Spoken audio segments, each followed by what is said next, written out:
In a forest, a tree named Woody boasted about his roots. "I hold the soil together," he bragged. Nearby, a squirrel named Nutty listened, munching on an acorn. "Really?" Nutty asked, eyes wide. "Of course. Without me, the soil would just wash away," Woody replied.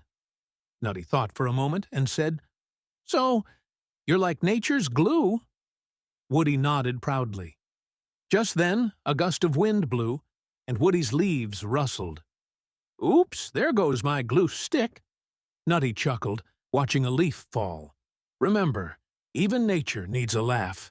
Hit the like button, subscribe, and leave a comment to support us.